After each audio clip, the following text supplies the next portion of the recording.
여러분 코리 텐 붐을 잘 아시죠? 그 하이딩 플레이스 그 책을 쓴 분 말이죠. 그 아우슈비츠 수용소에서 참 언니와 아버지를 잃고 참 그 쓴 뿌리를 가지고 고통하다가 정말 주님을 발견하고 아주 훌륭한 그리스도인 된 다음에 세계를 다니면서 말씀을 전한 코리 텐 붐 여사 말이죠. 그 코리 텐 붐 여사가 이런 말을 했습니다. 한번 설교할 때. 우리가 옆을 돌아다보면 우리가 얻는 것은 스트레스밖에 없고 우리가 우리 마음속을 들여다보면 우리가 얻는 것은 낭망밖에 없으며 우리가 하늘을 쳐다볼 때 은혜와 감사가 충만할 수 있다. 그렇게 말을 했습니다. 어떻게 세상에 우리 주위에 스트레스만 충만하고 우리 마음속에 낙심되는 일들만 발견할 수밖에 없는데 왜 우리가 하늘을 바라볼 때 감사와 찬송이 생길까요? 그 이유는 사실은 우리의 포커스가 예수님과 하나님께 있고 주님께서 우리에게 약속하신 말씀에 포커스가 있기 때문에 또 주님께서 우리를 위해서 앞으로 어떻게 하실 것이다 라는 예언과 약속의 말씀에 기초해서 우리가 믿기 때문에 그래서 소망이 있는 것이지 현재 우리가 하고 있는 일들만 바라보면 우리는 항상 스트레스뿐이죠. 지금 우리가 사실 이 추수감사절 땡스기빙 데이 그 위켄드를 지나고 있습니다. 그런데 우리가 늘상 그러하지만 특별히 이번 주말에는 우리가 우리 마음을 하늘로만 향해서 감사할 조건들을 좀 많이 찾아보도록 하십시다. 여러분 그것을 억지로 말이죠. 어떤 사람은 이렇게 말을 해요. 우리가 감사할 수 있는 마음을 가질 수 있는 방법 20가지 뭐 어떤 또 이들에서 보니까 우리가 감사할 수 있도록 우리 마음을 긍정적으로 만드는 길, 또 어떤 사람들은 설교할 때 그 감사하기 위한 10가지 조건 뭐 이렇게 많이 말하지만 정말 감사한 마음을 가지고 정말 주님께 찬송할 수 있는 것은 우리가 하늘로 우리 육안을 돌려서 하늘로 우리 눈을 돌려서 하나님께서 우리를 위해서 어떻게 하시고 무슨 섭리를 베푸시고 어떻게 하실 것이라는 예언과 약속을 믿고 있기 때문에 감사할 수 있는 것입니다. 여러분 세상에 정말 진심으로 자기가 청한 일 때문에 액면 그대로 일을 보면서 감사할 수 있는 사람이 몇 명 되겠어요? 하나님 안에서 그런 걸 보더라도 내가 지금 죽을 입장에 있어도 주님께서 이 일은 주님께서 나를 구원하기 위해서 허락하신 일이요. 이 일 때문에 나를 구원하실 것이다. 결국에 하늘에 가서 보면 주님께서 이 일은 내게 참 그 당시에 가장 최선이었다는 것을 발견할 것이다. 라는 그런 신뢰와 믿음 가운데서 감사할 수 있는 것이죠. 그렇죠? 이 세상은 점점 어려워지고 참 물론 긍정적인 사고방식을 가지고 이것도 고맙고 저것도 고맙고 그저 좋은 것만 바라보고 그렇게 하는 사람들이 있어요. 그런 사람들은 예수님 없이도 항상 기뻐하며 즐거워하는 사람들이 있어요. 그러나 그건 한계가 있는 것입니다. 그것은 그저 긍정적으로 자기의 기분을 그저 고양시키려고 애쓰는 것뿐이지 그것 말고 마음속에서 찬찬하게 정말 이 샘 솟듯이 조용히 여러분 제가 한 번은 제가 어느 길을 걷고 있는데 물이 계속 흘러요. 그 다음날 가도 또 흐르고 계속 흘러서 왜 그런가 하고 제가 그 물줄기 찾아서 올라가 보니까 조금 올라가니까 그 위에 그것도 큰 시냇물도 아니에요. 그저 펑펑펑 조금씩 이 땅 밑에서 새어서 흘러 스며 올라오는 그런 조그만 샘물이 있었습니다. 그런 스프링이 있었어요. 그것이 계속해서 끊임없이 물을 흘러내리고 있는 것을 제가 보았습니다.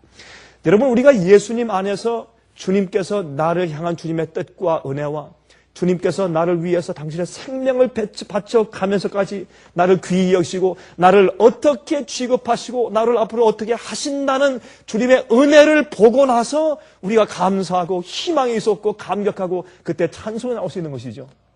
우리 그렇게 하도록 하십니다.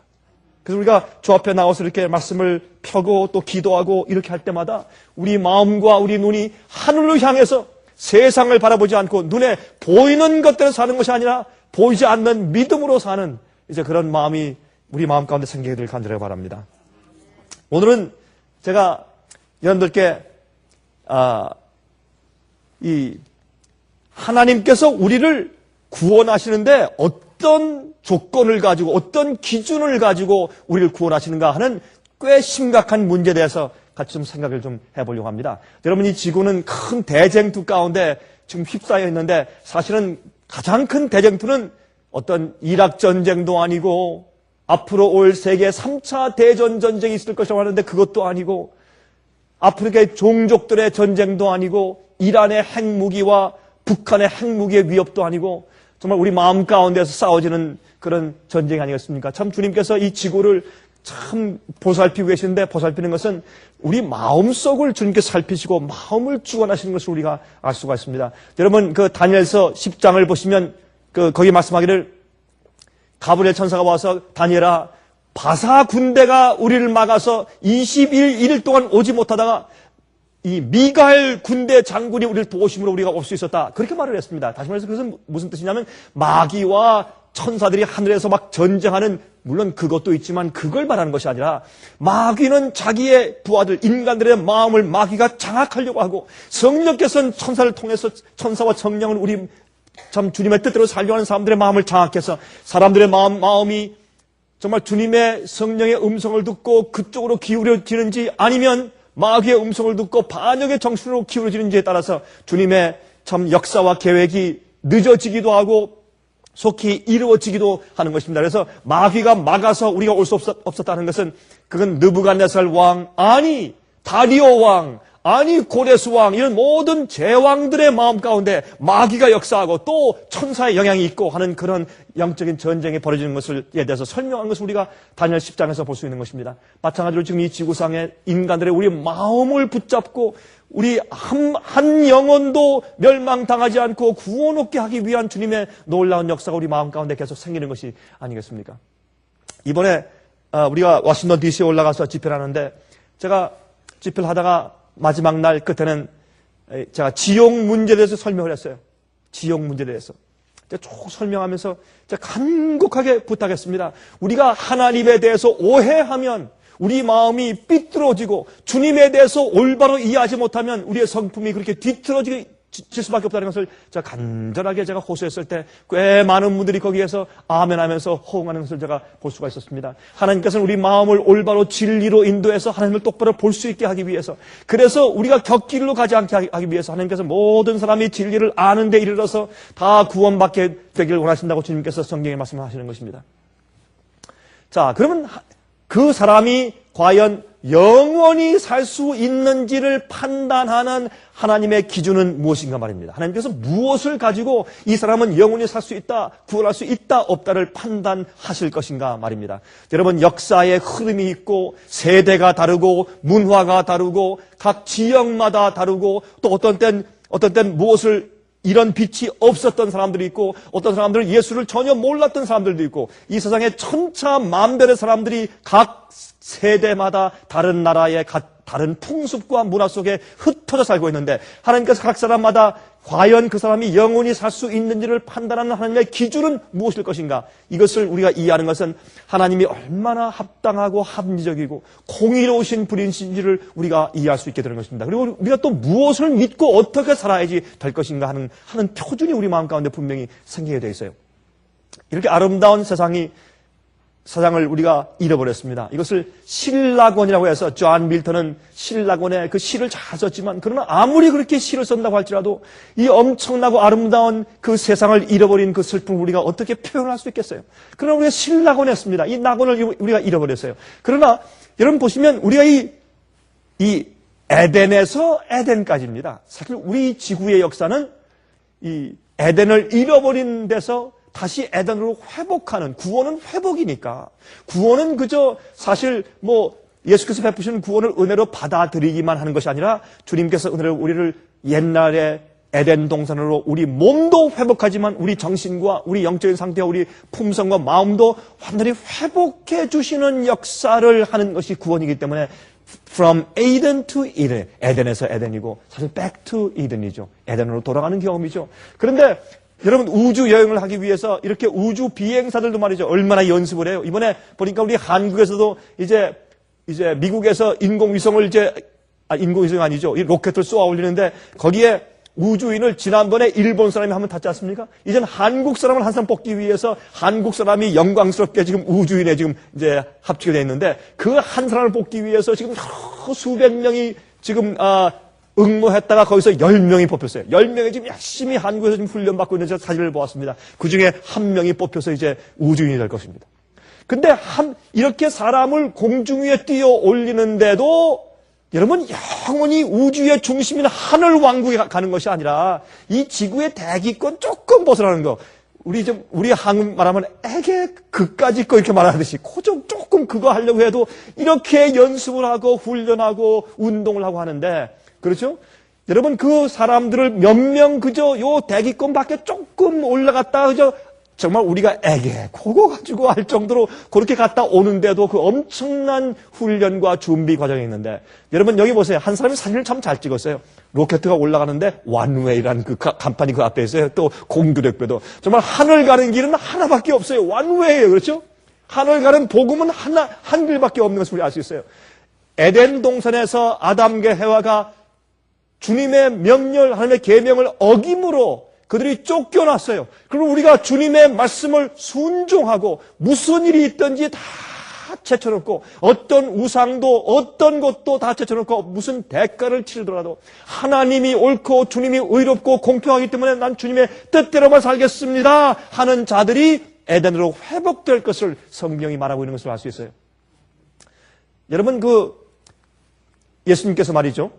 뱀에게 사형 선고를 하시고 그 다음에 아담과 해와에게 앞으로 죽어야 될 것을 말씀하시면서 여자의 후손과 뱀의 후손이 전쟁할 것에 대해서 설명하십니다. 앞으로 여자의 후손과 뱀의 후손이 서로 어떻게 해요? 적대적의 관계에 있을 것이다. 그거는 영어로 말하면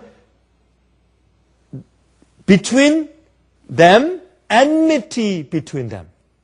그러니까 여자의 후손과 마귀의 후손의 사이에 이 적개심이 있다. 그래서 사람은 말이죠. 뱀을 볼 때 소스라쳐 놀라는 것처럼 우리가 죄를 볼 때 소스라쳐 놀라면서 양심의 가책이 생기면서 악을 미워하는 정신이 원래 인간의 마음 가운데 있어요. 그건 성령께서 우리를 구원하시는 그런 은혜가 이미 베풀어진 것을 말하는 것입니다. 그런데 뱀을 말이죠. 앞으로 배로 기어다니면서 흙만 먹고 살 것이요. 여러분 뱀이 흙 먹고 살아요? 아니에요. 그것은 상징이에요. 무엇입니까? 우리 사람은 흙으로 빚어졌어요. 그리고 뱀이 흙만 먹는다라고 하는 것은 뭐냐면 사람이 성령의 은혜를 받지 아니하고 육신이 되어서 타락한 입장에서 타락한 죄의 본성을 따라서 그대로만 살 때 그건 마귀의 밥이요. 마귀는 흙만 먹어요. 영적으로 성령의 인도를 받는 자는 하나님의 아들이고 성령에 속한 영의 사람이라고 말씀을 하고 그 다음에 타락한 자기의 죄의 본성대로만 살고 성령의 음성을 따라 살지 않는 자는 육의 사람이라고 성경은 말을 해요. 그래서 육의 사람은 마귀의 밥이에요. 그래서 이 뱀은 너는 흙만 먹고 살 것이라고 상징적으로 하나님께서 이렇게 예언을 해주신 것을 알 수 있습니다. 그런데 그때 창세기 3장 15절에 마귀에게 사탄에게 내리신 선고에 이런 말씀이 있어요. 내가 너로 여자와 원수가 되게 하고 너의 후손도 여자의 후손과 원수가 되게 하니 여자의 후손은 내 머리를 상하게 할 것이요 너는 그의 발꿈치를 상하게 할 것이라 하시고 맞지 않습니까? 예수님께서 말이죠. 골고다에서 십자가를 들어서 구덩이에 꽉 놓았을 때 예수님의 죽음으로 골고다는 해골이란 뜻, 해골. 마귀의 머리란 뜻이 어떤 의미에서 해골. 그래서 그 마귀의 머리를 쳐서 사회에서 마귀를 죽이게 만들었어요. 영원히 마귀는 앞으로 죽을 운명이 되었습니다. 예수님의 십자가의 그 증거 때문에. 그래서 여자의 후손 예수님은 내 머리를 상하게 할 것이요 너는 그의 발꿈치를 상하게 할 것이라 예수님을 십자가에 못 박으면서 예수님의 발꿈치를 상하게 한 것을 우리가 예언 가운데서 아는 것입니다. 계시록 12장 17절인데 그런데 그 여자의 후손이 어떻게 합니까? 용이 여자에게 분노하여 돌아가서 그 여자의 남은 자손 곧 하나님의 계명을 지키며 예수의 증거를 가진 자들로 더불어 싸우려고 바다 모래 위에 섰더라 그랬습니다. 여러분 옛날부터 마귀가 아담과 해를 범죄케 한 이후부터 그 뱀과 여자의 후손들과 뱀의 후손과 여자의 후손들 마귀의 족속들과 그다음에 의의 자손들은 항상 전쟁을 해왔는데 마지막 시대 이 마귀가 누굴 미워합니까? 여자의 자손, 하나님의 계명을 지키는 자손.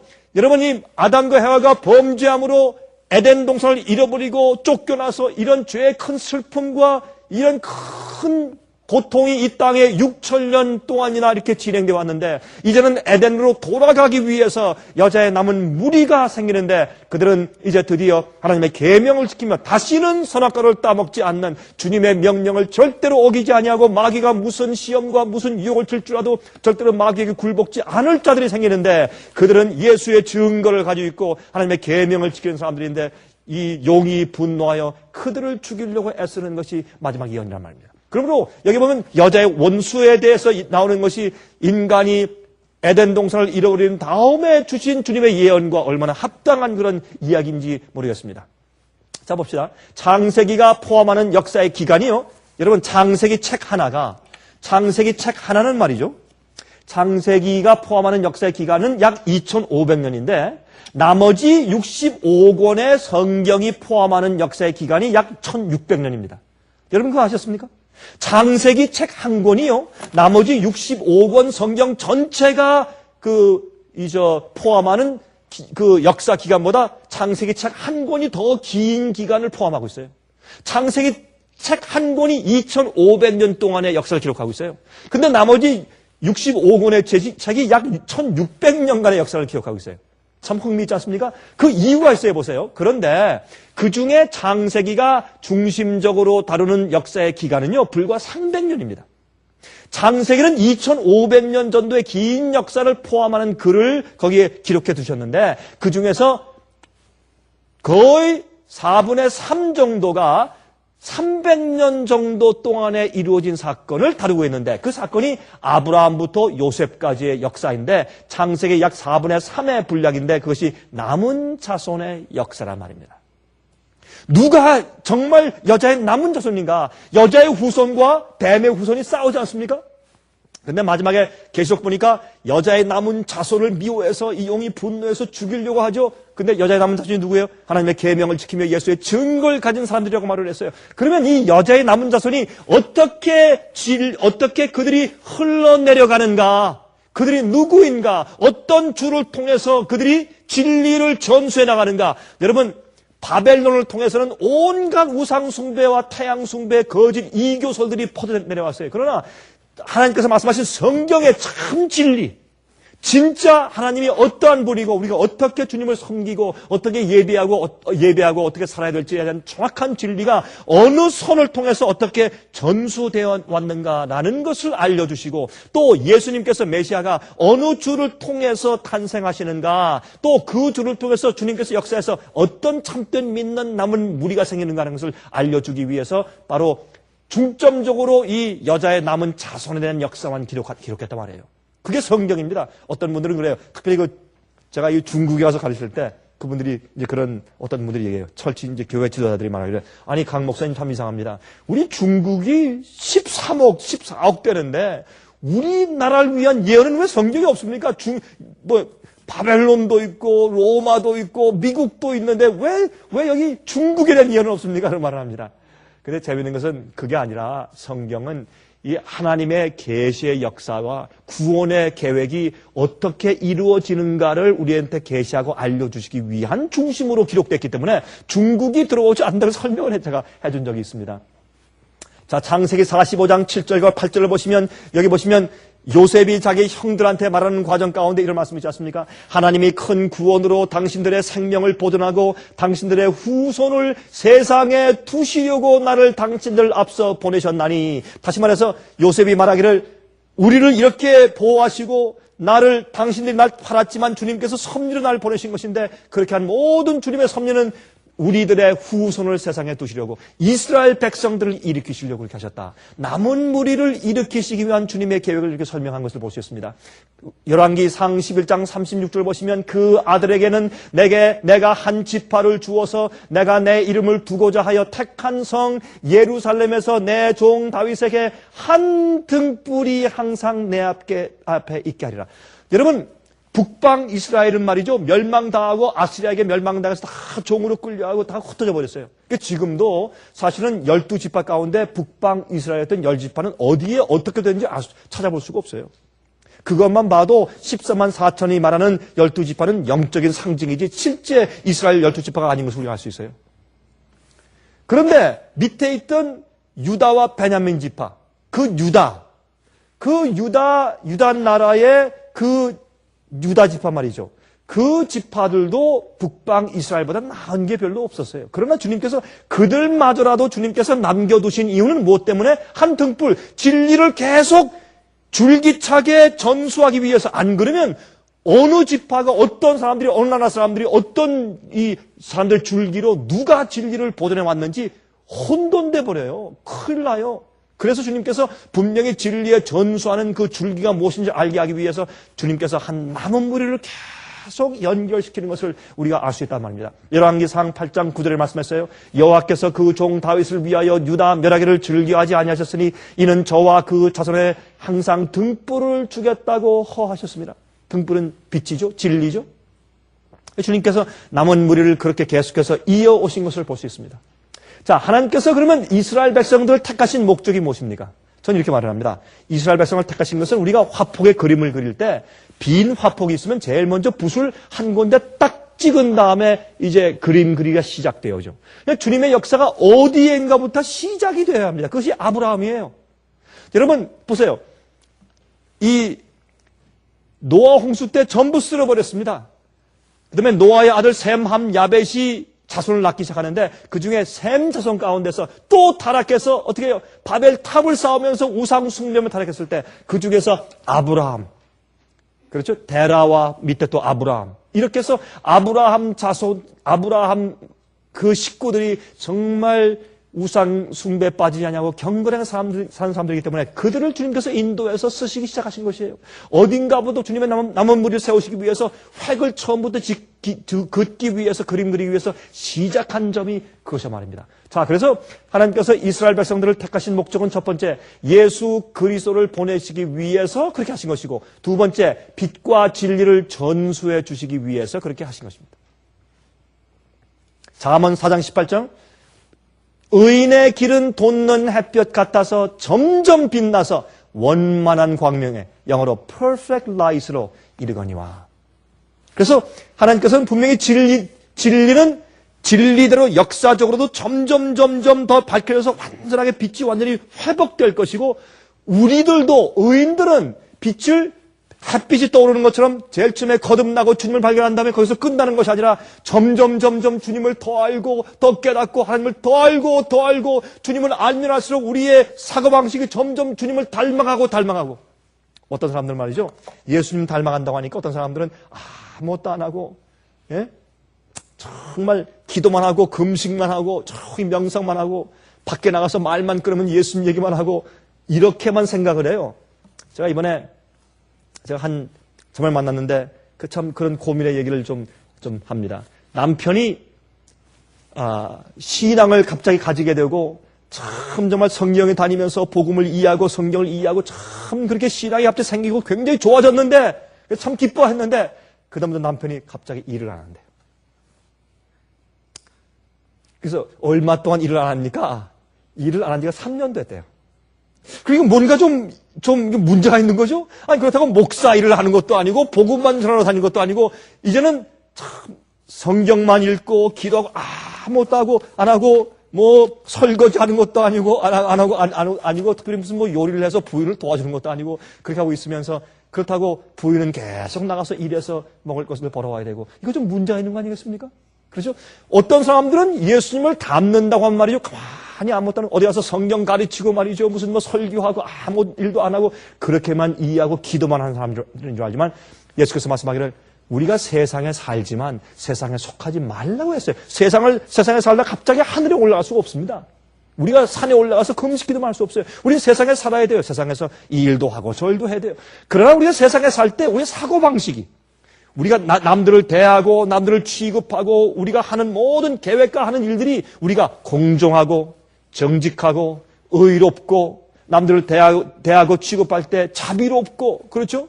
주님께서 하신 것처럼 용서하기를 잘하고 의를 사모하고 기도하기를 좋아하고 말씀을 읽기를 좋아하고 그런 우리 성품과 우리 성향과 우리 기울어짐이 하늘을 향해서 점점 발전해 나가야 돼요. 몰라서 그렇지 깨닫는 빛만 발견하면 그걸 또 지키고 살고 빛이 계속 나가다가 우리의 발전과 내가 이해하는 빛이 나중에 원만한 완전한 빛까지 나가야 된다고 성경은 말씀하고 있는 것입니다. 자, 호세아 6장 3절 5절 보십시오. 말씀하기를 그러므로 우리가 여호와를 알자 힘써 여호와를 알자 그의 나오시면 새벽빛같이 일정하니 그렇죠? 우리가 하나님을 알아야 돼요. 영생은 하나님 아버지와 그 보내신 아들 예수 그리스도를 아는 것이라 해서 아는 것이라. 알면 어떻게 해요? 주님처럼 살게 돼 있어요. 그의 나오시면 새벽빛같이 일정해요. 비와 같이 땅을 적시는 늦은 비와 같이 우리에게 임하시리라 하시리라. 그러므로 내가 선지자들로 저희를 치고 내 입의 말로 저희를 죽였노니 내 심판은 바라는 무엇과 같으니라? 빛과 같으니라. 그래서 빛은 심판이에요. 예수께서 말씀하기를 나는 너희를 심판하지 않는다. 그러나 훗날에 내가 너에게 이른 모든 내 말이 너희를 심판할 것이라 그랬어요. 왜? 말씀은 주의 말씀과 주님의 기별은 빛이기 때문에 우리는 빛대로 심판받는 것이에요. 내 양심이 받은 빛대로 내가 어떻게 살았느냐 말입니다. 빛은 나를 심판하는 것입니다. 그러면 우리가 하나님을 알아야 돼요. 하나님을 알면 알수록 우리가 죄에서 해방되고 하나님을 알면 알수록 우리가 오해에서 해방되고 남을 잘못 취급하는 데서 해방되고 우리가 하나님을 아니까 하나님은 저러신 분인데 내가 왜 이렇게 하는가 하고 그래서 회개가 가능한 것이에요. 하나님을 알고 주님을 바라볼 때 회개가 되는 것이지 우리가 억지로 내 자신을 회개케 할 수 없는 것입니다. 빛을 알면 알수록. 골로새 1장 12절 13절에 말씀하기를 우리로 하여금 빛 가운데서 성도의 기업의 부분을 얻기에 합당하게 하신 아버지께 감사하게 하시기를 원하노라 그랬어요. 빛 가운데서 그가 우리를 흑암의 권세에서 건져내사 그의 사랑의 아들의 나라로 옮기셨으니 그러므로 빛을 알아야 되고 그 빛이 우리에게 점점 밝아지며 이해되어야되며 빛으로 우리가 점점 나아가며 변화되는 과정이 생겨야 합니다. 우리의 사고방식이 바뀌어야 되고 개념이 바뀌어야 되고 우리의 생애에 남들을 어떻게 취급하며 내가 어떻게 사는가에 대한 나의 행동과 품성이 바뀌어져야 합니다. 빛 가운데서 성도의 기업을 얻는다고 말씀했어요. 자, 그러면 하나님께서 말이죠. 영원히 살 수 있는 자격을 어떻게 판단하시는가 말입니다. 여러분과 제가 주 앞에 섰을 주님이 심판대 앞에 섰을 때 주님께서 이 사람은 영원히 살 수 있다, 살 수 없다 하는 것을 이 세상 역사가 흘러가면서 각 시대, 각 나라, 각 종족, IQ도 다르고 풍습도 다르고 전통도 다르고 문화도 다른데 주님께서 어떻게 그 사람을 영원히 살 수 있는 사람이라고 공통적인 공통분모로 심판하시냐 말입니다. 그 기준과 표준이 뭐냐 말이에요. 이것은 중요한 얘기 아니겠습니까? 그 표준은 무엇인가 하면 무엇으로 판단하시는가 하면 그 당시마다 그 현 시대마다 주신 시험하는 진리, 즉 현대 기별의 현대 진리의 빛을 받는 태도 여하에 따라서 구원이 결정되어 왔습니다. 하나님께서 그 당시 현 시대마다 현대 진리, 현대 기별을 주셨는데 그 빛을 우리는 빛 가운데서 구원받는 것이에요. 우리의 마음속에 있는 우리의 의도와 진정한 우리 마음속에 숨어있는 것이 무엇인지를 주님께서 드러내시기 위해서 뭘 주세요? 빛을 주세요. 빛을 딱 주시면 내가 그 빛을 받으면은 내가 지금 어떻게 해요? 그 빛을 받아야 할지 받아야지 않을지 내 마음의 양심 가운데 판단해요. 근데 내가 저 빛을 받으면 저게 옳은 것 같은데 받아들이면 내가 어떻게 포기해야 할 것이 많아요. 버려야 할 것이 많아요. 이것도 포기하고 저것도 포기해야 돼요. 자기가 알아요. 이 우상도 버려야 되고 내가 이것도 끊어야 되고 알아요. 그래서 그렇게 십자가를 지고 따라가고 싶지 않기 때문에 그들이 돌아서서 그 빛을 거절하는 것입니다. 거절할 때 갑자기 어떻게 해요? 자기 앞에 뭐가 생깁니까? 부패 식당이 생겨요. 갑자기. 골라 먹게 생겨요. 이 신학자는 이렇게 말하고, 저 목사는 저렇게 말하고, 이 교회는 이렇게 가르치고, 저 교회는 이렇게 가르치고, 이런 교파는 이렇게 말하고, 저 교파는 저렇게 말하니까, 그 중에서, 이들이 다 틀릴 리가 있나. 그들 나름대로 다 신실하니까, 그 중에서 내 입장과 내 형편과 내 마음의 소원, 내 마음의 정욕과 욕심에 맞는 대로 골라 먹자. 갑자기 부패 식당이 되는 것입니다. 그래서 골라 먹는 것입니다. 그러나 하나님께서 어떻게 해요? One way! 진리와 빛은 하나예요. 빛은 항상 공통적입니다. 그러므로 그 빛을 받는 우리의 태도 여하에 따라서 구원이 결정되고 스스로 심판에 이르게 되는 것을 알 수 있어요. 여러분 아벨 시대에 시험하는 현대 진리가 있었습니까? 아벨 시대에 뭐였습니까? 아벨 시대에 양을 잡아 제사를 지내는 것이 구원의 조건이었습니까? 맞습니다. 가인이 아무리 많은 열매를 갖다 바쳐도 한 사람이 이렇게 물었어요. 아니 그거 얼마나 목사님 좋습니까? 그 아름다운 열매를 다 거둬가지고 양을 잡는 것은 쉽죠. 그러나 열매를 키워서 거둬가지고 아름답게 싸가지고 와서 바치는 건 더 어렵고 더 정성스러운 그런 열매인데 하나님께서 참 섭섭하게 그 제사는 안 받으시고, 그건 주님의 말씀과 진리의 빛을 따라 안 했으니까 간단해요. 우리를 구원하는 표상은 성소에서 양을 잡는 것밖에 없기 때문에 그대로 예배하지 않으면 하나님을 이해할 수 없고 구원의 계획을 이해할 수 없기 때문에 주님께서 말씀하신 대로 빛대로 따르지 않기 때문에 가인의 제사를 받지 않으셨지 않습니까? 양잡아 제사하는 것이었습니다. 또 그래서 여러분, 하나님께서 아담과 해와와 그 아들들의 생애 가운데 주님께서 양잡아 제사하는 것을 통해서 앞으로 그들이 어떻게 용서받고 구원 얻고 에덴으로 회복할 것을 가르쳐 주신 것이 아니겠습니까? 그것을 가인은 거절한 것입니다. 자기의 노력과 자기의 힘대로 하려고 했습니다. 노아 시대에 시험하는 현대 진리가 있었습니다. 무엇입니까? 노아 시대에 시험하는 현대 진리는 방주에 들어가는 것이 구원의 조건이었습니다. 이유가 없습니다. 아무리 그때 잘 믿었다고 할지라도 노아의 설교를 듣고 그 빛을 받고 회개하고 방주에 들어가지 않았으면, 만약 그 말씀을 듣지 않고 조롱했으면 그들이 하나님을 믿는다고 해도 구원받지 못했어요. 방주에 구원받는 자들이 떠서 다닐 때, 안전에 다닐 때 그들은 후회했지만 늦었습니다. 그러므로 그들이 믿었어도 방주에 들어가는 것이 그 당시에 그 빛을 거절한 그들의 태도였기 때문에 그것이 구원의 조건이었습니다. 그 다음에 아브라함 시대에 시험하는 현대 진리가 있었습니까?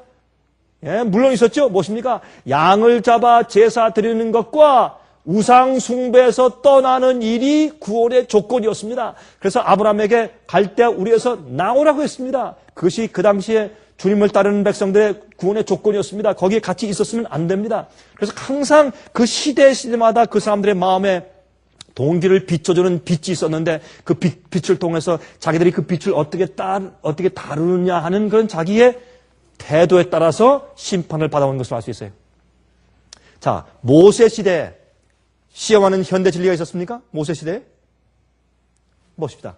자, 출애굽기 12장 21절부터 23절입니다. 모세가 이스라엘 모든 장로를 불러서 그들에게 이르되 너희는 나가서 너희 가족대로 어린 양을 택하여 유월절 양으로 잡고 너희는 우슬초 묶음을 취하여 그릇에 담은 피에 적시어서 그 피를 문 임방과 좌우 설주에 뿌리고 아침까지 한 사람도 자기 집 문 밖에 나가지 말라. 여호와께서 애굽 사람을 치러 두루 다니실 때에 문 임방과 좌우 설주의 피를 보시면 그 문을 넘으시고 멸하는 자로 너희 집에 들어가서 너희를 치지 못하게 하실 것임이니라. 만약 말이죠. 만약 우리 집에 우리 아이들이 이렇게 묻는다고 하십시다. 아빠, 우리 집에 피가 발라졌어요? 옛날에 그랬죠? 옛날에 열째 재앙이 지나갈 때 말이죠. 이쪽 저쪽 집에서 막 통곡 소리가 막 나고 말이죠. 비명 소리가 날 때 그때 아이들이 잠을 못 자면서, 특별히 장자가 뭐라고 했겠습니까? 아빠, 피를 정말 발랐어요? 피를 발랐어요. 그때 아버지가 그 아들의 손을 끌고서 나가서 그 피를 계속 보여주지 않겠습니까? 현대적으로 무엇을 의미할까요? 정말 우리 집에 우리 아이들은 말이죠. 우리 집에 예수 그리스도의 은혜의 피가 발라진 것을 가지고 그들이 볼 때 감화를 받고 마음 가운데 안정감을 느끼가요? 우리 집안의 영적인 분위기와 또 아버지가 어떻게 살며 어머니가 어떻게 살며 그들이 예수님께 얼마나 의지하며 불안한지, 아니면 주님의 약속에 완전히 의지하고 정말 회개하고 마음의 죄를 버리며 마음을 정결케 하며 정말 주님께 무릎 꿇고 사는 그런 생활을 하는 것인지 아닌지 아이들이 알지 않습니까? 그러면 아이들이 정말 우리 집에 예수 그리스도의 유월절 어린 양의 메시아의 십자가의 피가 발려졌는지 안 하는지 아이들은 알 것이 아니에요. 여러분 집에 정말 어린 양의 피가 발려져 있어요? 여러분, 그것이 구원의 조건이었어요. 당시에 양을 잡아서 문설주의 피를 발라야 돼서 이렇게 주님께서는 그 시대세마다 그 사람들이 정말 순종하는지 않는지를 시험하기 위해서 아주 자세한 그런 어떤 말씀들의 자세한 계명들과 법들이 있었어요.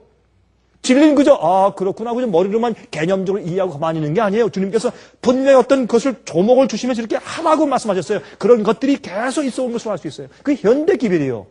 그렇게 해서 그 사람 마음 가운데 정말 주님을 사랑하며 온 마음과 뜻과 정성과 목숨과 힘을 다하여 주 하나님을 사랑하는지 안 하는지를 주님께서 시험하시는 것입니다. 많은 사람들은 주님께서 말씀하시고 빛을 주실 때 많은 사람들이 무시해요. 난 주님 믿는데 뭐 하면서 무시하는 것을 우리가 알 수 있어요. 자, 한 가지 더 있습니다. 모세 때 그것은 무엇입니까? 예? 할례입니다. 할례. 그렇죠? 지금은 할례가 구원의 조건이 아니에요. 그러나 그 당시엔 그랬어요. 왜 그렇습니까? 출애굽기 4장 24절부터 26절 보세요. 여호와께서 길의 숙소에서 모세를 만나사 그를 죽이려 하시는지라 십보라가 차도를 취하여 그 아들의 양피를 베어, 이것이 무엇입니까? 할례 행한 것이죠. 양피를 베어 모세 발 앞에 던지며 가로되 당신은 참으로 내게 피남편이로다 하니 여호와께서 모세를 놓으시니라. 그때 십보라가 피남편이라 하면 할례를 인함이었더라. 하나님께서 모세를 붙드셔서 그를 40년 동안 미디안 광야에서 훈련시키시고, 여러분 이 가시떨기 나무에서 불로 나타나시고 기적을 보여주시고 그를 데리고 지금 애굽에 가서 지금 종살이하는 이스라엘 백성들을 해방시켜 내보내라고 지금 그를 보내세요 지금. 그러니까 선지자로 지도자로 지금 출애굽시키려고 지금 모세가 가고 있는 중인데 갑자기 천사가 나타나서 모세를 지금 딱 목을 잡고 죽이려고 하는 거예요. 이거 앞뒤가 안 맞는 얘기요. 그럴 수가 있어요? 만약에 이 당시에 만약에 십보라가 자기 아들에게 할례를 행치 않았으면 모세는 죽었을 것이요. 이건 앞뒤가 맞지 않는 그런 말처럼 들리지만 그게 사실이요. 무슨 뜻입니까 이거는? 하나님의 뜻대로 명령대로 할례를 다 베풀려고 한 것은, 할례는 건강 면에서도 좋았지만 그거는 이방인들과 주님의 백성들 사이에 차이를 두기 위해서 할례를 행하라고 했어요. 그 당시에 할례 행하지 않은 주님 백성이 아니고 주님의 명령을 어기지 않으면 구원이 없었어요. 그 당시에는. 할례가 구원을 주는 것은 아니지만 할례는 주님께서 명령한 모든 것을 따라 지키는가 하는 그들의 품성과 태도를 나타내는 것이 현대 각시대 진리이기 때문에 그 당시 할례 행하지 않았으면 모세는 죽었어요. 이건 이상한 얘기지만 사실이 그렇습니다. 그때 왜 십보라가 할례를 행하지 않았어요? 하나님께서 할례 행하고 너희 가족부터 시작하고 모든 이스라엘 백성들을 할례시켜서 다른 이방 족속에서부터 분리시키라고 말씀을 했어요. 그런데 그가 왜 십보라가 안 했어요? 아유, 우리 어린 애기, 얘가 할례하면 울고 귀찮고 보채고 얼마나 고통스러울까. 이거면 이런 거 잠깐 안 하고 그냥 슬쩍 지나가도 주님께서 봐주시겠지. 그렇게 한 것이에요. 그래서 안 한 것이에요. 그러나 주님께서 그들에게 뭘 하라고 말씀하실 때 그들의 그것을 순종하는 태도는 중요한 것이었어요. 할례, 그 당시에 그것은 현대 진리였습니다. 엘리야 시대에 시험하는 현대 진리가 있었습니까? 엘리야 시대에? 있었어요. 무엇입니까? 그 당시에 인기 있는 바알신 대신에 엘리야의 하나님 여호와를 섬기는 것이 구원의 조건이었어요. 근데 이것은 쉽다고 생각하지만 아니에요. 왜 그 당시에 이스라엘 백성들이 전부 다 바알을 섬겼습니까? 너무 오랫동안 교회에서 바알이 여호와 하나님, 바알이 하나님이고 바알이 우리 조상들을 출애굽시킨 신이다라고 오랫동안 가르쳤기 때문에 바알을 다 섬기고 있었어요.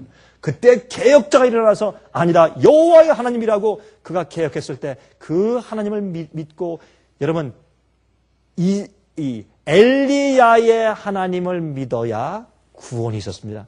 그 당시에 그것이 구원하는 현대 진리였습니다. 자, 그것은 예배 방법에 관련된 일이에요. 예배 방법. 요즘에 보세요. 그렇죠? 옛날에 바알신 선지자들이 갈멜산 위에서 예배하던 것은 어떻게 했습니까? 떠들고 소리 지르고 노래를 부르고 춤을 추고 아주 격정적으로 감정적으로 예배를 드렸어요. 그러나 엘리야는 조용하게 근엄하게 정말 엄숙하게 기도했습니다. 여러분 이것만 봐도 오늘날의 참 예배의 형식이 무엇이 중요한지를 우리가 알 수 있지 않습니까? 제가 이 얘기를 하니까 한 번은 그 뉴욕에서 제가 이 얘기를 하니까 어떤 분이 그 말 듣고 참 크게 웃어요. 왜? 너무 분명한 얘기니까. 오늘날 현대 교회를 보여주는 얘기이기 때문에 그렇습니다. 침례 요한 당시에 시험하는 현대 진리가 있었어요? 있었죠? 현대 진리. 침례 요한 당시에 무엇입니까? 회개하라고 외치는 광야의 소리에 순종하는 것이 그 당시 구원의 조건이었어요. 침례 요한의 음성을 듣고 회개치 않은 사람들은 아무도 예수님을 메시아라고 받아들이지 않았어요. 너희가 회개했으면 회개에 합당한 열매를 맺자, 그렇게 말했어요. 그냥 머리로만 하는 회개 말고 자기의 온 생애를 개혁하고 바치는 진정한 회개, 그 회개를 듣고 침례 요한에게 침례를 받아야 됐어요. 그것이 그 당시에 구원의 조건이었어요. 그것이 현대 기별이었어요. 침례 요한의 회개 기별을 거절했으면 그들은 그 당시에 구원이 없었어요. 이렇게 각 시대마다 각 사람들의 마음을 시험하는 참 빛의 진리의 현대 진리들이, 심판하는 진리들이 계속 있어 온 것을 우리가 알 수가 있습니다. 침례 요한은 그러므로 회개의 기별을 전한 사람이었어요. 예수님 당시에 시험하는 현대 진리가 있었습니까? 있었고 말고요. 십자가에 돌아가신 예수 그리스도를 믿는 것이 그 당시의 구원의 조건이었어요. 이게 무슨 뜻인지 아십니까? 그 당시에 전부 다 양을 잡아 제사했죠. 특별히 유월절 양. 범죄하면 양을 끌고서 성소에 가서 양을 죽여서 피를 성소 안에 들어가서 성소 휘장 앞에 7번 뿌리고 그 죄인의 죄를 위해서 제사장이 기도해 줬어요. 그러나 예수님께서 십자가에 돌아가신 다음에 휘장이 위로부터 아래까지 성소 휘장이 쫙 찢어졌어요. 성소제를 폐했어요. 이제는 예수님께서 하늘 성소에 들어가시고 예수의 피를 믿는 그 믿음을 통해서 구원받게 된 것이에요. 그러므로 예수님의 사역이 지상 성소에서 하늘 성소로 옮겨졌어요. 그 당시에 말이죠.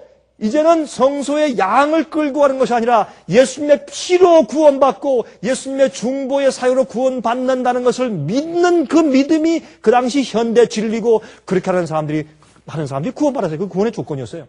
어떤 사람들이 이렇게 했다고 하십니다. 난 예수님이 아무리 그렇다고 할지라도 나는 계속 양 끌고 갈 것이야. 왜? 우리 할아버지도 그렇게 했고, 우리 증조 할아버지도 그렇게 했고, 우리 고조 할아버지도 그렇게 했고, 우리 아버지도 그렇게 했고, 다 계속 그렇게 해왔어. 그렇게 하면서 죄를 용서받고 구원 얻어왔어. 그러므로 나도 양을 끌고 가면 되는 것이야. 그렇게 할 때 그 사람은 예수님께서 오셔서 참 빛을 보여주시고 현대 진리가 보여진 때이기 때문에 그 현대 진리를 거절하는 그 사람은 더 이상 구원이 없어요. 할아버지가 양을 끌고 가면서 양을 잡으면서 구원받았어요. 아버지도 양을 끌고 가서 죽여서 피를 흘려서 구원받았어요. 그러나 그 사람은 예수께서 오신 다음에 새로운 빛에 섰을 때 그는 양을 끌고 갈 때 구원이 없어요. 왜? 성소제도가 폐했어요. 예수님이 성소가 되었어요. 그렇죠? 여러분, 특별히 이 화면을 통해서 제 말씀을 듣는 사람들 특별히 이 말씀 좀 생각을 좀 해보셔야 합니다. 여러분, 이것은 굉장히 중요한 그런 그 말씀인 것을 이해하셔야 될 것이에요. 그래서 양을 끌고 가는 것은 더 이상 안 돼요. 예수님의 십자가 앞에 나가야 되는 것을 알 수 있어요. 예수님이 유월장 양이 되었습니다. 예수님께서 돌아가신 그 십자가의 보혈이 그것을 믿을 때 구원을 얻게 되는 것을 알 수가 있어요. 자, 그러면 그 이후에 예수를 믿고 따르는 사람들에게 그 이후에 예수께서 부활하시고 승천하신 다음에 예수를 따르는 자들에게 시험하는 현대 진리가 있었어요? 있었어요. 무엇입니까? 예수님의 말씀을 듣고 순종하는 것이 구원의 조건이에요. 그래서 요한계시록에 어떻게 해요? 여자의 남은 자손들은 하나님의 계명을 지키고 그렇게 말씀하는 것이에요. 이것이 구원의 조건이 돼요. 한번 보시겠어요, 여러분? 자, 여러분 누가복음 13장 22절부터 27절 보십시오. 예수께서 각 성 각 촌으로 다니사 가르치시며 예루살렘으로 여행하시더니 혹이 여짜오되 주여 구원을 얻는 자가 적으니까. 여러분 옛날 사람이나 지금이나 말이죠. 묻는 그 마음의 그 흥미나 호기심이 똑같은 것 같아요. 지금도 구원받을 자가 많겠습니까? 몇 명을 구원받겠습니까? 아니 14만 4천만 구원받는 것입니까? 그런 질문을 많이 하는 것처럼 옛날도 그랬어요. 주님이시여 얼마나 많이 구원받겠습니까? 이렇게 많이 따르는데 구원받는 자가 많겠습니까? 적겠습니까? 저에게 이르시되 좁은 문으로 들어가기를 힘쓰라. 내가 너에게 이르노니 들어가기를 구하여도 못하는 자가 많으리라. 왜? 좁은 문으로 들어가는데 어떻게 해요? 짐을 벗어 던져야 되는데 옛짐을 그냥 가지고 들어가니까 못 들어가죠. 좁은 문으로 들어가려고 애쓰지만 들어가지 못하는 자가 많을 것이라. 집주인이 일어나 문을 한번 닫은 후에 너희가 밖에 서서 문을 두드리며 주여 열어주소서 하면 저가 대답하여 가로되 나는 너희가 어디로서 온 자인지 알지 못하노라 하리니 그때 너희가 말하되 우리는 주 앞에서 먹고 마셨으며 또한 주는 우리 길거리에서 가르치셨나이다 하니 저가 너에게 일러 가로되 나는 너희가 어디로서 왔는지 알지 못하노라. 행악하는 모든 자들아 나를 떠나가라 하리라. 주님의 말씀과 뜻대로 살지 않는 자들아 떠나가라. 이렇게 주님께서는 구원의 조건을 주님의 말씀을 따라 순종하는 것인 것을 말씀했어요. 이거는 행함으로 말미암은 의가 아니요 구원받은 자는 그의 주님에 대한 사랑을 그렇게 표현하는 것이라고 예수께서 말씀해 주신 것이에요.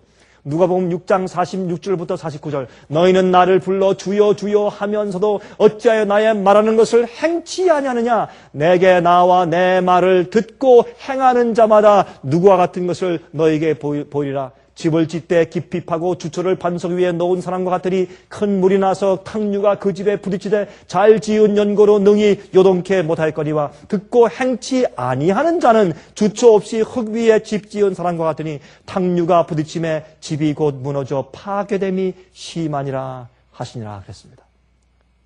자, 마태복음 7장 21절부터 23절 너무나 잘 알죠. 나더러 주여 주여 하는 자마다 천국에 다 들어갈 것이 아니요 다만 하늘에 계신 내 아버지의 뜻대로 행하는 자라야 들어가리라. 그날에 많은 사람이 나더러 이르되 주여 주여 우리가 주의 이름으로 선지자 노릇하며 주의 이름으로 귀신을 쫓아내며 주의 이름으로 많은 권능을 행치 아니하였나이까 하리니 그때 내가 저에게 밝히 말하되 내가 너희를 도무지 알지 못하니 불법을 행하는 자들아 내게서 떠나가라. 예수님께서는 분명히 말씀했어요. 여기 의심할 게 없어요. 주님께서 각 시대, 각 나라, 각 사람들, 그 사람들을 어떻게 그 사람이 영원히 살 수 있는지에 대한 구원에 대한 판단 조건이 무엇인지 정확하게 성경에서 알 수가 있어요. 그 당시마다 주신 현대 진리와 빛이 있어요. 여러분 주의하세요. 그 빛을 받고서 그 빛대로 살아야 합니다. 마가복음 10장 17절부터 22절 보세요. 여기에 부자 법관 얘기가 나오지 않습니까? 예수께서 말씀하기를 내가 계명을 안다. 그 계명대로 살아라 하니까 내가 다 계명대로 일찍 다 지키고 다 어릴 때부터 계명대로 살았습니다. 또 없습니까? 할 때 주님께서 내게 오히려 한 가지 부족한 것이 있으니 가서 내 있는 것을 다 팔아서 가난한 자들을 주라. 그리하면 하늘에서 보화가 내게 있으리라. 그리고 와서 나를 쫓으라 하시니 그 사람은 재물이 많고로 이 말씀을 인하여 슬픈 기색을 띠고 근심하며 가니라. 제가 이 말씀 얘기하면 많은 사람들이 이렇게 묻죠. 목사님, 여기에 있는 이 말씀이 오늘날 우리 시대에도 적용됩니까? 물론이죠. 적용되고 말고요. 근데 이 얘기를 들으면 돈이 없는 사람들은 하지만은 돈이 있는 사람들은 큰 문제예요. 이거는 그 적용이 보통 문제가 아니기 때문에. 그러나 이 얘기는 어떤 사람들의 말 주님께서 그 돈을 킵하게 하시는 이유는 주님께서 그 사람한테 너 한 가지 부족한데 너 있는 거 다 팔아서 가난한 사람한테 주고 쫓아와 하면 그 사람은 그렇게 할 사람이에요. 할 사람인 걸 알기 때문에 그런 명령을 안 하세요. 근데 어떤 사람이 그걸 하세요? 그 안 할 사람을 안 할 마음이 있기 때문에 주님께서 그 마음을 테스트하기 위해서 그런 말씀을 하세요. 어떤 사람은 집을 팔고 차를 팔고 전부 팔고서 주님께 아무것도 없는 입장에서 주님의 일만 하기 위해서 나와야 될 사람들이 있어요. 제가 볼 때. 그 재물이 완전히 재물에 노예된 사람들이 있어요. 그 사람은 그 우상을 버리기 전까지는 안 돼요. 제가 알아요. 근데 어떤 사람들은 제가 볼 때 그렇게 해서 너 이것만 하면 다 된다 할 땐 분명히 할 사람들이 있어요. 그러면 주님께서 그 사람한테 그런 말씀하실 필요가 없어요. 이 옛날 말씀하신 조건은 지금도 항상 똑같은 것을 할 수 있어요. 옛날 아브라함에게 하나님께서 다 바치고 너 가난해져라 그렇게 안 했어요. 아브라함에게. 그렇게 할 필요가 없습니까? 아브라함의 마음을 아시니까. 그러나 욥은 모든 걸 다 아삭하셨어요. 그래서 욥은 어떻게 했어요? 주님께 원망치 않고 감사하고 주님께 찬송을 돌렸어요. 욥은. 그런 사람들이 있어요. 그래서 어떤 사람에게는 그렇게 말씀하시지 않는 것이지 옛날 부자 법관 같은 자들이 있다면 그 똑같은 주의 명령이 오늘날도 적용되는 것을 이해해야 돼요. 우리가. 말씀은 변함이 없어요. 어제와 오늘과 내일 영원히 같은 것입니다.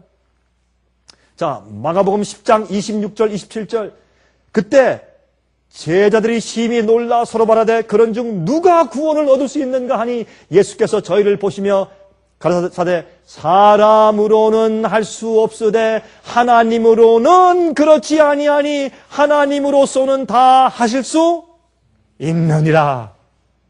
하나님으로서는 다 하실 수가 있느니라. 그러므로 그리스도인 생활은요, 우리의 노력과 우리의 힘대로 열심히 애써서 사는 구원받는, 그래서 우리가 열심히 노력하고 애써서 훌륭한 도덕가가 되려고 하는 삶이 아니고, 우리 그리스도인 삶은 하나님의 은혜와 성령의 능력으로 우리가 불가능한 삶을 사는 것이 그리스도인 삶입니다.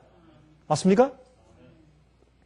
우리가 죄를 이길 수 없지만 예수님의 능력으로 죄를 이기는 것이 그리스도인 삶이고, 우리가 우리의 욕심과 죄의 본성을 이길 수 없고 이기심 가지고 살지만 주님의 능력으로 그것을 다 퍼엎고서 우리가 하나님만을 위해 살 수 있는 것이 그리스도인 삶이요. 그렇지 않습니까? 하나님으로서는 할 수 있어요. 로마서 8장 1절부터 4절 너무나 잘 알지 않습니까? 예수님 안에 결코 정죄함이 없어요. 왜요? 우리가 예수 안에서 생명의 성령의 법이 죄와 사망의 법에서 우리를 해방했기 때문에, 그러므로 율법이 육신으로 말미암아 연약하게 할 수 없는 그것을 하나님은 하세요. 이것이 그리스도인 삶이에요. 우리가 할 수 없는 것을 하나님께서 내 속에 오셔서 내 속에서 임재하시면서 해 주시는 것이 그리스도인 삶이고 그것이 구원이에요. 곧 죄를 인하여 자기 아들을 죄에 있는 육신의 모양으로 보내어 육신의 죄를 정하사 육신을 쫓지 않고 그 영을 쫓아 행하는 우리에게 율법의 요구가 무엇입니까? 주님의 말씀과 계명대로 살라는 것입니다. 그 요구를 이루어지게 해요. 무엇이? 성령이, 주님의 성령께서 내 속에서 이루어지게 합니다. 그것이 그리스도의 삶이에요. 그것이 구원의 조건이에요. 어려울 게 아무것도 없어요. 그러면 행함으로 말미암는 의 아닙니까? 어떻게 다 할 수 있습니까? 우리 인간으로서는 할 수 없으되 하나님은 하시나니. 그렇죠? 누가 감히 구원 얻겠습니까? 저 부자복권이 저렇게 착하고 저 좋은 사람이 저것 때문에 저렇게 가는데 그러면 누가 감히? 부자가 천국에 들어가는 것이 약대가 바늘구멍에 들어가는 것보다 더 어렵다. 그럼 누가 구원 얻을 수 있겠습니까? 사람은 못하지만 하나님께서는 하신다. 구원은 하나님의 능력으로 이루어지는 것 아니겠습니까? 우리 힘으로 언제 우리가 도덕가가 되라고 했습니까? 아닙니다. 하나님의 능력으로 우리가 주님의 뜻대로 사는 자들 기적이 되는 것입니다. 로마서 8장 9절부터 14절 만일 너희 속에 하나님의 영이 거하시면 너희가 육신에 있지 아니하고 영에 있나니 누구든지 그리스도의 영이 없으면 그리스도의 사람이 아니라 또 그리스도께서 너희 안에 계시면 몸은 죄로 인하여 죽은 것이나 영은 의를 인하여 산 것이니라 그랬어요. 그렇죠? 너희가 육신대로 살면 반드시 죽을 것이로되 영으로서 몸의 행실을 죽이면 살리니 무릇 하나님의 영으로 인도함을 받는 그들은 곧 하나님의 아들이라. 주님의 뜻대로 난 살 수 없습니다. 난 안 됩니다. 여러분은 그리스도인이 아닙니다. 아직은 아닙니다. 그렇게 성경이 말씀하고 있는 것을 우리가 알 수 있어요. 베드로후서 3장 11절 12절 이 모든 것이 이렇게 풀어지리니 너희가 그러면 어떠한 사람이 되어야 마땅하뇨? 거룩한 행실과 경건함으로 하나님의 날이 임하기를 바라보고 간절히 사모하라. 우리 마음속에요. 예수님께서 내 마음 가운데 오셔서 아까 우리 부른 찬송처럼 나의 마음에 주 들어오사 갭소서. 그렇게 해서 우리가요, 주님께서 말씀하신 것처럼 주님의 아버지의 뜻대로 살게 되죠. 내 마음이 엉클어지고 딱딱해 있는 것이 성령의 음성을 통해서 풀어지고 현대 진리와 빛을 따라 살 수 있는 사람으로 기적적으로 변하게 될 때 그때 우리는요, 이 세상에서 가장 그리워하는 것은 하나님의 날이 빨리 임하고 간절히 주님의 재림을 사모하는 마음밖에 안 생겨요. 사람이 회개하죠? 회개하면 예수님 빨리 오셔야 할 텐데 예수님 빨리 오셨으면 주님 속히 오신다 이런 생각밖에 안 들어가요. 회개하면 1000년 전도 그랬고 100년 전도 그랬고 오늘도 그래요. 정말로 회개하면 예수께서 빨리 오시면 좋겠다는 생각이 갑자기 들어가요. 그날을 사모하게 돼 있어요. 틀림없어요. 이것은. 그래서 거룩한 행실과 경건함으로 그랬어요. 요한일서 5장 3절 하나님을 사랑하는 것은 이것이니 우리가 그의 계명들을 지키는 것이라. 그의 계명들은 무거운 것이 아니로다. 대저 하나님께로서 난 자마다 세상을 이기느니라. 세상을 이긴 이김은 이것이니 우리의 믿음이니라. 우리가 주님을 사랑함으로 주님의 뜻대로 산다고 성경을 말씀하고 있습니다. 자, 그래서 요한계시록 2장 7절, 11절, 17절, 26절 보시면 7교회 말씀하기를 이기는 자에게는 계속해서 이기는 자에게 구원이 있다고 하는 것을 계속 마지막 요한계시록은 설명하고 있어요. 각 시대마다 에베소 교회도 이기는 자가 구원받고 서머나 교회도 이기는 자가 구원받고 사대 교회도 이기는 자가 구원받고 두아디라 교회도 이기는 자가 구원받고 그렇죠? 마지막 라오디아 교회도 이기는 자가 구원받고 그렇게 되어 있어요. 성경은. 이것을 우리가 타협해서 살면 이해하면 안 될 것입니다. 요한계시록 3장 5절 12절 21절 똑같이 이기는 자는 이와 같이 흰옷을 입을 것이요. 그렇죠? 이기는 자는 내 하나님 성전의 기둥이 될 것이요. 이기는 그에게는 내가 내 보좌에 함께 앉게 하여 주시기를 내가 이기고 아버지 보좌에 함께 앉은 것과 같이 하리라. 라오디아 교회에 대한 보상이 제일 커요. 제일 악한 교회, 제일 뜨뜻 미진한 교회의 상품과 보상은 라오디아 교회에 제일 커요. 하나님 보좌에 함께 앉게 준다고 말씀하시니까. 요한계시록 14절, 6절, 7절, 12절 그렇죠? 여기에 보면 영원한 복음을 가지고 복음이 잘못되어 있기 때문에 변치 않는 영원한 복음을 가지고 세상의 경과는 기별이 나오는데 영원한 복음을 가지고 어떻게 해요? 하나님을 두려워하고 그에게 영광을 돌리라고 말씀하시면서 이렇게 12절을 말씀합니다. 성도들의 인내가 여긴나니 저희는 하나님의 계명과 예수 믿음을 지키는 자니라. 현대 진리는, 오늘날 현대 진리는 뭐예요? 예수님께서 부활하시고 승천하신 다음에 있어온 진리인데 요즘엔 이제는 좀 더 스페시픽하게, 좀 더 자세하게 딱 빛이 자세하게 딱 주어졌어요. 뭐예요? 하나님의 계명을 지키고 예수 믿음을 가지고 있는데 동시에 하나님의 계명을 지키는 자들이에요. 이 빛을 거절하면 마지막 시대 하나님께 대한 빛에 대한 우리의 태도가 잘못된 것이 드러나게 되는 것이에요. 그래서 아까 요한계시록 12장 말씀을 읽었습니다. 그러면 남은 자손은 뭡니까? 남은 자손은 원래 오리지널부터의 남은 부분을 말해요. 원래 오리지널에서 똑같은 성질을 가지고 남아있는 것을 말해요. 고대 이스라엘 교회와 원래 진리의 오리지널이었던 초대교회가 가지고 있었던 그 같은 빛과 진리를 가지고 있는 여자의 남은 교회. 그렇죠? 성소 제도의 우리의 구원의 경험을 그대로 이해하는 교회 말이죠. 그것이 영원한 복음이라고 설명했어요. 자, 시간이 지금 다 갔다 가니까 제가 생략을 좀 하고 좀 많이 지나가야 되겠어요. 성소 제도를 통해서 이해하는 그것이 이제 마지막 기별인 것을 알 수 있어요. 그래서 요한계시록의 11장을 보면 하나님의 언약궤가 보인다고 해서 지성소에 대한 얘기가 나와요. 요한계시록에 지성소 얘기가 나와요. 근데 많은 사람들은 하늘 성소에 지성소 얘기를 안 해요. 지성소엔 무엇이 있어요? 법궤, 언약궤가 있어요. 거기 십계명이 들어있어요. 그렇죠? 또 증거 장막이 있다 해서 하늘에 지성소가 자꾸 보이는 얘기가 요한계시록에 나와요. 그렇죠? 예수께서 오실 때 죄와 상관없이 바라는 자들에게 오신다고 말씀을 했어요. 요한복음 14장에 너희가 나를 사랑하면 나의 계명을 지킬 것이라고 말씀했습니다. 분명히 그런 말씀이 기록되어 있는 것을 우리가 계속해서 이제 볼 수가 있어요. 요한계시록 22장 12절 보라 내가 속히 오리니 내가 줄 쌍이 내게 있어 각 사람에게 그의 일한 대로 갚아주리라 그랬어요. 요한계시록 22장 14절 그의 계명을 행하는 자들은 복이 있다 그랬어요. 그 자들이 어떻게 해요? 도성으로 들어간다. 그래서 빛과 진리는 각 개인의 마음속에 있는 모든 동기와 품성을 드러냅니다. 각 시대마다 우리를 시험하는 진리들이 있어요. 그것을 우리는 현대 진리라고 부르는 것입니다. 요한복음 3장 19절 그 정전이 이것이니 곧 빛이 세상에 왔으되 사람들이 어떻게 해요? 자기 행위가 악함으로 빛보다 어둠을 사랑하는 것이에요. 빛을 거절하는 것이 멸망이고 심판이에요. 하늘에서 심판이 진행 중이죠. 예수님께서 심판을 당하고 계시죠. 왜요? 예수님께서는 말이죠. 우리를 의롭다고 하실 때 당신이 우리를 의롭게 하시는 당신이 의롭다는 것이 인정되어야 돼요. 우리가 잘못되어 있는데 그래 구원해 줄게 봐줄게 이렇게 하면 하나님께서 불의하신 것이 되는 것이에요. 그러므로 하나님께서 어떻게 해요? 우리를 의롭다 하실 때 하나님이 공정하고 의롭다라는 것이 판단되어야 된다고 성경은 그렇게 말씀했어요. 그래서 성경은 로마서 3장에 말씀을 하고 있습니다. 마지막 증인들이 보여줘야 하는 두 가지 답변이 뭐예요? 완전한 진리의 빛을 따라가는 자들입니다. 마귀의 고소에 이건 그들이 몰랐어 그런 거야? 그렇게 할 수 없어요. 마귀가 아무리 시험해도 그 빛에 따라서 똑바로 사는 절대 시험에 굴하지 않는 증인들이 생겨야 돼요. 두 번째, 완전한 성품. 마귀가 그들의 성품에서 흠을 찾을 수가 없는 사람들이 생겨야 돼요. 그때 주님의 이 구원의 복음의 능력은 저렇게 강하는구나. 옳구나. 그래서 이 세상이 마지막에 회복될 수 있게 되는 것이에요. 그러므로 자 보십시다. 하나님의 마지막 증인들인 이게 에덴의 회복을 말하는 것인데 하나님의 모든 뜻대로 사는 자들로 이루어진 참 하늘나라 백성들의 모습이 나타나요.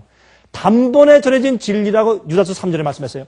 진리를 서서히 주신 것이 아니라 단번에 진리를 한꺼번에 100% 딱 교회 주셨어요.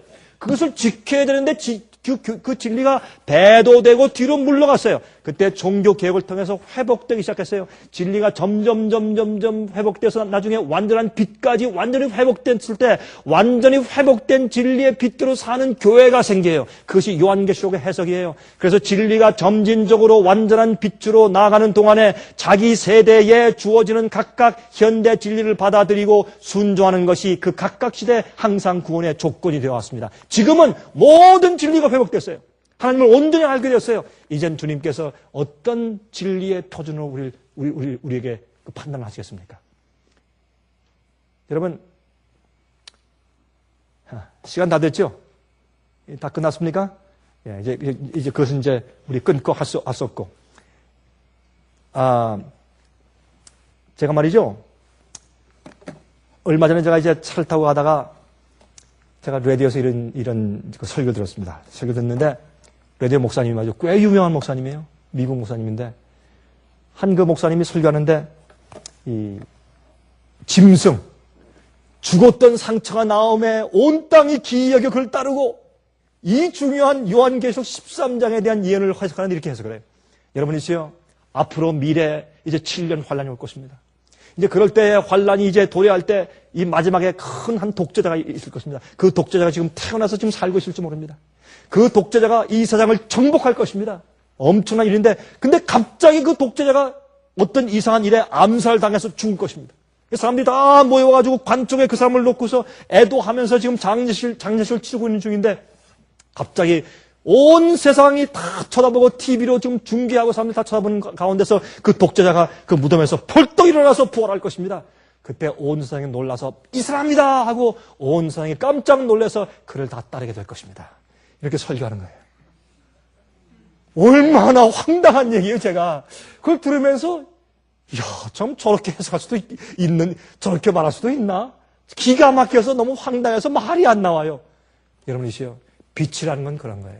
빛을 모르면 예언도 모든 복음도 빛을 모르면 사람들이 그렇게 엉뚱하게 믿으니 짐승이 누구며 지금 교황권이 어떻게 해서 중세기에 이 암흑적인 타협된 진리를 어떻게 교회에 뿌렸는가 그것을 빛을 오해하고 거절했기 때문에 그 포도주에 취하는 잔을 계속 마시면서 계속 잘못된 길로 따라가고 있지 않습니까? 빛을 거절하는 것이에요. 그럼 누가 심판했어요? 하나님이 심판했어요? 아니에요. 주님께서 주신 빛을 거절한 그것이 그들 자신들을 심판한 것이 아닙니까? 예언의 빛도 마찬가지예요. 그래서 우리가 빛을 가지고 산다 이것이 얼마나 감사한지 모르겠어요. 우리 추수 감사절 이 주말을 보내면서 우리가 한 가지 감사하는 조건이 많은데 그 중에 한 가지가 우리가 빛을 알고 살고 있다는 것. 얼마나 감사한지 몰라요. 안 그러면 우리가 흑암 가운데 얼마나 헤매고 있을지 몰라요. 그렇지 않습니까? 여러분 예수님 속히 오십니다. 정말 속히 오십니다. 그래서 예수께서 말씀하기를 누가복음 18장 8절에 그러나 인자가 올 때 세상에서 믿음을 보겠느냐 하시냐 그랬어요. 믿음을 보겠느냐. 믿음. 마라나타. 참 제가 좋아하는 그런 문구 가운데 하나예요. 마라나타. 저는 그렇습니다. 전 부족한 게 많습니다. 그러나 전 제 마음 가운데 매일매일 주님이 빨리 오셨으면 하는 생각이 얼마나 자주 생기는지 모릅니다. 주님 빨리 오셔야 합니다. 마라나타. 이 세상에요. 무지개가 뜰 날이 있습니다. 우리에게도 해 뜰 날이 있어요. 이제 조금 있으면. 걱정하지 마십시오. 무지개가 뜰 날이 있어요. 예수께서 성도 호명하실 때 우리는 빛대로 살았기 때문에 우리가 부족하지만 빛대로 살기로 결심했고 또 빛대로 살도록 최선을 다했고 빛대로 살지 못했을 때 회개했고 빛이 우리 마음을 심판했을 때 흠이 없는 백성들 되시기를 간절하게 바랍니다.